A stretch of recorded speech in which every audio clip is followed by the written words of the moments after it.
புலர்காலையின் அமைதியும் பக்தியின் இனிமையும் ஞானத்தின் ஒளியும் ஒன்றாக சங்கமிக்கும் புனிதமான மாதங்களில் ஒன்று மார்கழி. அவ்வாறு அழைக்கப்படும் புனிதமான மார்கழி மாதம்தான் இன்று மனித மனதை உயர்த்தும் ஆன்மீக பயணத்திற்கு அழைப்பு விடுக்கிறது. அப்படிப்பட்ட மார்கழியின் அருளை நமக்கு சொல்லும் அரிய பொக்கிஷங்களாக திகழ்பவை ஆண்டாள் நாச்சியார் அருளிய திருப்பாவை மற்றும் மாணிக்கவாசகர் அருளிய திருவெம்பாவை. அதன்படி திருப்பாவை என்பது பக்தியின் பால் நம்மை இழுக்கும் இனிய அழைப்பு. திருவெம்பாவை என்பது ஞானத்தின் வழி நம்மை உயர்த்தும் ஆழ்ந்த உணர்வு. இவ்விரண்டு பாவை பாடல்களும் வெறும் பாடல்களாக மட்டுமன்றி வாழ்க்கைக்கு வழிகாட்டும் ஆன்மீக நூல்களாக, மனதை தூய்மைப்படுத்தும் அருள்மொழிகளாக விளங்குகின்றன. ஒவ்வொரு பாசுரமும் நம்மை நாமே நோக்கி பார்க்க செய்து இறைவனை அடைய வேண்டிய பாதையை எடுத்துரைக்கிறது. அப்படிப்பட்ட தெய்வீக பாடல்களை அவற்றின் உள்ளார்ந்த பொருளினை விளக்கும் விளக்க உரையையும் ஒருங்கிணைத்து மனம் மகிழவும் சிந்தனை செம்மை பெறவும் புதியதொரு ஆன்மீக அனுபவத்தில் லயித்து இறைவன் அருளோடு அனைவரையும் அன்புடன் வரவேற்று இன்றைய நிகழ்ச்சியை தொடங்குகிறோம். மக்கள் வணக்கம். இது அருள் தரும் மார்கழி.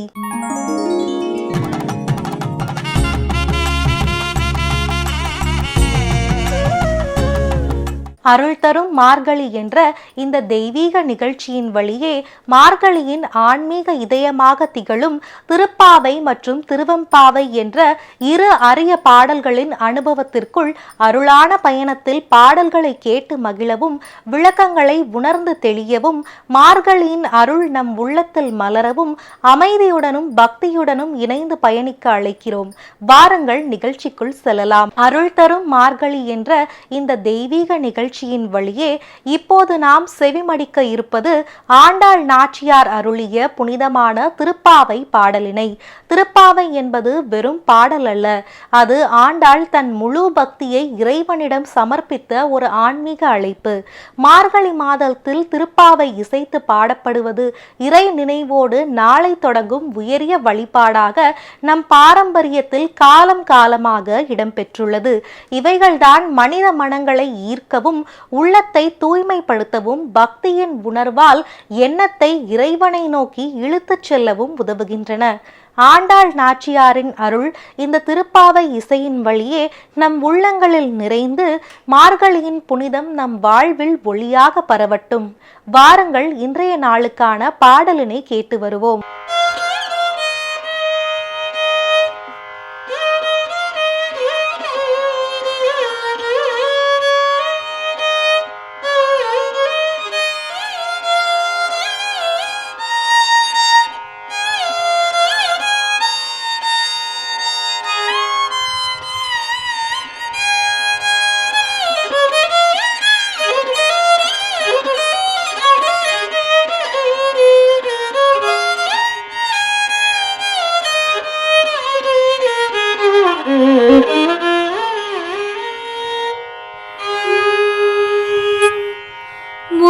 உலகளந்த முத்தமன் பேர் பாடி ஓங்கி உலகளந்த முத்தமன் பேர் பாடி நாங்கள் நம் பாவைகள் சாற்றி நீராடினார்.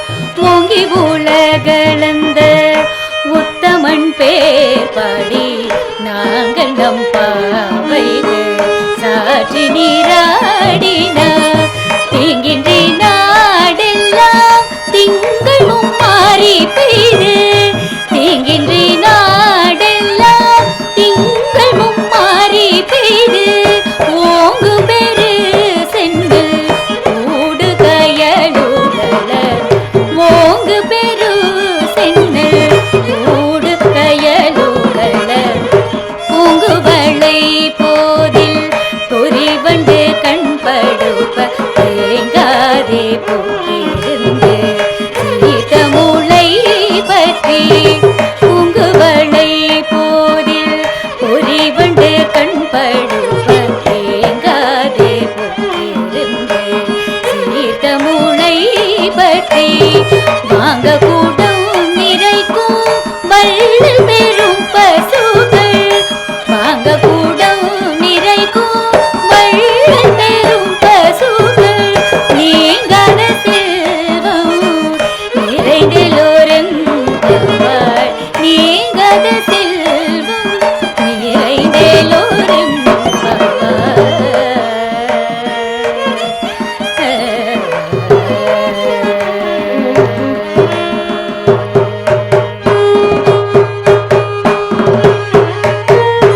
அருள் தரும் மார்கழி என்ற இந்த தெய்வீக நிகழ்ச்சியின் வழியே இப்போது நாம் செவிமடுக்க இருப்பது கோதை நாச்சியார் அருளிய திருப்பாவை பாடலின் ஆழ்ந்த விளக்கம். திருப்பாவை பாடல்கள் இசையாக கேட்கும்போது மனதை மகிழ்விப்பவை. ஆனால் அவற்றின் விளக்கம்தான் நம் உள்ளத்தை விழிப்பூட்டும் ஆன்மீக ஒளி. ஒவ்வொரு பாசுரமும் பக்தியின் வெளிப்பாடு மட்டுமல்ல, வாழ்க்கையை செம்மைப்படுத்தும் பாடம். இவைகள்தான் இறைவனை அடைய வழிகாட்டும் ஆன்மீக சிந்தனையாகும். கோதை நாச்சியார் இயற்றிய திருப்பாவை பாடலின் சொல், பொருள், உள்ளார்ந்த கருத்து, அதன் ஆன்மீக ஆழம் மற்றும் இன்றைய வாழ்வோடு கொண்டுள்ள தொடர்பு என எல்லாவற்றையும் ஒருங்கிணைத்து ஆன்மீக சொற்பொழிவாளர் தெளிவாகவும் எளிமையாகவும் விளக்குகிறார். இந்த விளக்க உரை திருப்பாவை பாடலை இன்னும் ஆழமாக உணரவும் அதன் அருளை நம் சிந்தனையிலும் செயல்களிலும் பதியவும் நமக்கு வழிகாட்டும். எனவே இப்போது தொடங்கவிருக்கும் திருப்பாவை விளக்க உரையை ஒரு சாதாரண உரையாக கருதாமல் உள்ளத்தை திறக்கும் சாவியாக அமைதியுடனும் பக்தியுடனும் கேட்டு மகிழ இருக்கிறோம். கோதை நாச்சியாரின் அருள் இந்த விளக்கத்தின் வழியே நம் ஒவ்வொருவரின் வாழ்விலும் ஒளியாக பரவட்டும். எல்லோருக்கும் வணக்கம். ஓம் நமோ நாராயணாய நமக. ஓம் ஸ்ரீ ராமானுஜாய நமக. ஆண்டாள் திருவடிகளே சரணம். இதற்கு முன் பாசுரத்தில் பையத்துயின்ற பரமனடி பாடி என்றாள் ஆண்டாள். இப்போது ஓங்கி உலகளந்த உத்தமன் பேர் பாடி என்கிறாள். இந்த ஓங்கி உலகளந்த உத்தமன் யாரென்றால் வாமனனாய் அவதரித்து தசாதாரங்களில் ஒன்று வாமனனாய் அவதரித்த பெருமாள் மகாபலி சக்கரவர்த்தியிடம் 3 அடி மண் கேட்க, அந்த 3 அடியில் 1 அடியை ஆகாயத்திலும் 1 அடியை பூமியிலும் வைத்துவிட்டு 3வது அடியை எங்கு வைப்பது என்று மகாபலியிடம் கேட்க, மகாபலி என்னுடைய தலையின் மேல் வையுங்கள் என்று அவரிடம் மண்டியிட்டார். திருமால் அப்போது கேட்கும்போது சிறுவன் தானே, 3 அடி கொடுத்து விட்டால் என்ன ஆகிடப் போகிறது என்று மகாபலி இருந்தான். மகாபலியை அதை மாதிரி செய்ய விடாமல் தடுப்பதற்கு அசுரகுல புரோகிதர் சுக்கிராச்சாரியார் அவரை தடுக்க வேண்டும் என்று நினைத்தார். ஆனால் தடுக்க முடியவில்லை அவரால். அதனால் மகாபலி சக்கரவர்த்தியிடம் இதை மாதிரி செய்யாதே என்று சொல்லி கேட்டார். தடுக்க முடியவில்லை. அப்போது கமண்டலத்தில் தண்ணீர் எடுத்து அந்த 3 அடியை தானமாக கொடுப்பதற்கு மகாபலி கமண்டலத்தில் தண்ணியை எடுத்து வாமனர் கையில் ஊற்றும்போது சுக்கிராச்சாரியார் ஒரு வண்டு வடிவம் எடுத்துக்கொண்டு அந்த கமண்டலத்தின் மூக்கின் மேல் வண்டாக உள்ளே நுழைந்து தண்ணீர் கீழே விழாதபடி பார்த்து கொண்டார். அந்த தண்ணீர் கையில் விழுந்தால்தான் தானம் கொடுத்தது பூர்த்தியாகும். சுக்கிராச்சாரியார் அது மாதிரி மூடிக்கொண்டவன் சிறுவனாக இருக்கிற வாமனர், அதாவது மகாவிஷ்ணு, தன் கை இடுப்பில் இருக்கும் ஒரு தர்பை பிள்ளை எடுத்து அந்த சுக்கிராச்சாரியாரின் ஒரு குத்தி விடுகிறார். அந்த குத்தி விட்ட பின் சுக்கிராச்சாரியார் அந்த அந்த வண்டு உருவத்தில் இருந்தது பறந்து போகிறது, தண்ணீர் விழுந்து விடுகிறது. மகாபலி தான் கொடுத்த வரத்தை கொடுத்து விட்டார். அந்த சுக்கிராச்சாரியாருக்கு அப்போது மகாவிஷ்ணு வாமனனாக கண்ணில் குத்தியதனால் சுக்கிராச்சாரியார் வாழ்நாள் முழுவதும் ஒரு கண் இல்லாமலேயே அவதிப்பட்டார். அந்த சுக்கிராச்சாரியார் அவ்வளோ தடுத்தும் கூட மகாபலி சக்கரவர்த்தியில் 3 அடி மண் கேட்டு வந்தவர் மகாவிஷ்ணு. அவர்தான் ஓங்கி உலகளந்த உத்தமன். அந்த உத்தமனுக்கு பாவை நோன்பு செய்ய போகிறோம். அந்த உத்தமனுக்கு பாவை நோன்பு செஞ்சால் என்னன்னு கேட்டால், தீங்கின்றி நாடெல்லாம் திங்கள் மும்மாறி பெய்து அப்படின்னு சொல்லலாம். தீங்கின்றி நாடெல்லாம் மழை பெய்யறது நல்லது. அது எப்படி பெய்யணும்னா, இப்போ பெஞ்சின்னு இருக்கிற மாதிரி கண்டினியூஸாக ஒரு 10 நாள் பெய்யக்கூடாது மழை. தீங்கின்றி நாடெல்லாம், யாருக்கும் தீங்கு இருக்கக்கூடாது மழை பெய்யும் போது. அதுபோல் திங்கள் மும்மாறி பெய்யுது, மாதத்துக்கு 3 தடவை பெய்யணுமா மழை. எப்போன்னா 9 நாளைக்கு ஒரு தடவை மழை பெய்யணுமா அப்படின்னு ஆண்டாளினுடைய ஆசை. 9 நாள் ஒரு நாள் மழை பெஞ்சிட்டு 8 நாள் வெயில் அடித்தா எல்லாருக்கும் சௌரியம். மழைக்கு மழையும் ஆச்சு, வெயிலுக்கு வெயிலும் ஆச்சுன்னு இருக்க முடியும். அதனால்தான் ஆண்டாள் எப்படி வேண்டுகிறாள், தீங்கு இல்லாமல் மழை பெய்யணும், திங்கள் மும்மாறி பெய்யணும், ஓங்கி பெரும் சென்னல், சென்னல்லாம் ஓங்கி பெருசாக வளரணும், அந்த சென்னல் உள்ளுக்குள்ள மீன்கள் துள்ளி விளையாடணும், அந்த மீன்கள் துள்ளி விளையாடும் போது பூங்குவளை மரங்கள் பூக்கள் இருக்கணும், அந்த பூக்களில் வண்டுகள் உட்கார்ந்து தேனை உண்டு மயங்கணும்.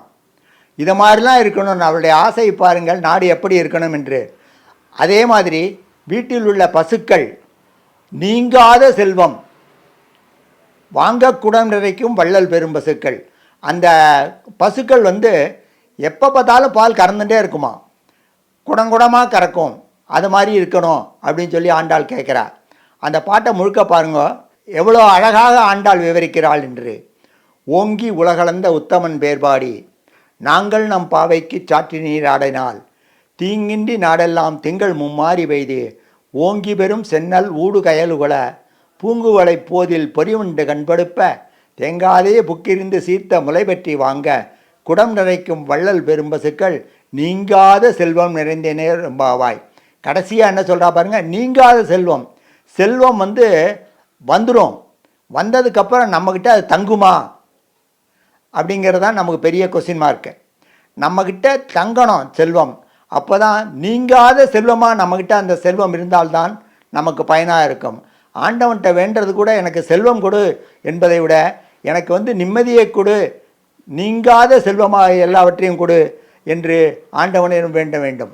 தெய்வப்புலவர் திருவள்ளுவர் கூட கடவுள் வாழ்த்தி சொல்லும்போது வான் சிறப்புன்னு ஒரு அதிகாரமே வச்சுருக்கார். வான் சிறப்புங்கிறது நல்ல விதமாக மழை பெய்யாமல் இருந்தால் பசும்புல் கூட முளைக்காது. எல்லாம் நல்ல விதமாக நடக்க வேண்டுமென்றால் சரியான காலத்தில் சரியான நேரத்தில் சரியான அளவில் மழை பெய்ய வேண்டும். இதுதான் முக்கியம். ஒரு சமயம் ஒரு மாதம் முழுவதுமாக மழை பெய்துவிட்டு அடுத்த மாதம் முழுவதுமாக வெயில் காய்ந்ததனால் பிரயோஜனம் இல்லை. பெய்த மழை அனைத்தும் கடலுக்கே போய்விடும்.